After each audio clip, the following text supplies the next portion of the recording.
চিংড়ি মাছের কারি সর্ষে জিরে পোস্ত দিয়ে ভীষণ টেস্টি খেতে হয়েছে। চলো আজ তোমাদের দেখাবো কিভাবে এই কারিটা বানানো হয়েছে। প্রথমে মা চিংড়ি মাছ ভালো করে কেটে পরিষ্কার করে নিচ্ছে।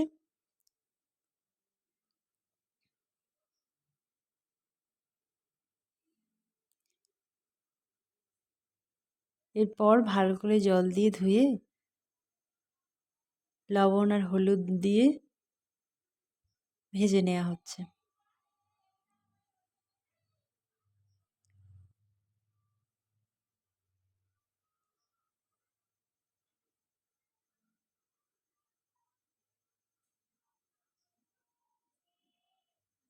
এরপর কড়াইতে পরিমাণ মতো তেল, কাঁচা লঙ্কা, টমেটো দিয়ে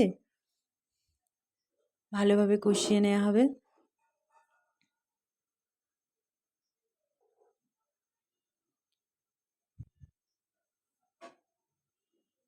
টমেটো একটু মিশ্রিত হয়ে আসবে যখন, তখন জিরে, সর্ষে আর পোস্ত বাটা একটু জল দিয়ে বেশি করে মিশ্রিত করে দিয়ে দিতে হবে।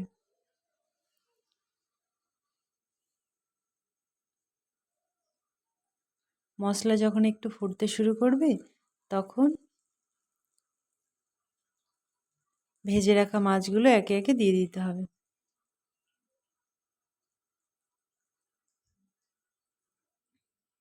পরিমাণ মতো লবণ দিয়ে দেওয়া হয়েছে।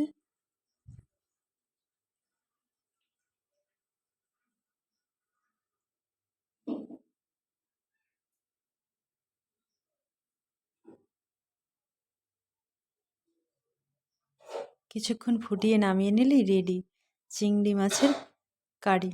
খেতে ভীষণ টেস্টি হয়েছে। চিংড়ি মাছ খুব সহজে জিরে, সর্ষে, পোস্ত দিয়ে এইভাবে রান্না করে খেলে খুব টেস্টি হয়। সবাই ভালো থেকো, দেখা হবে পরের ভিডিওতে।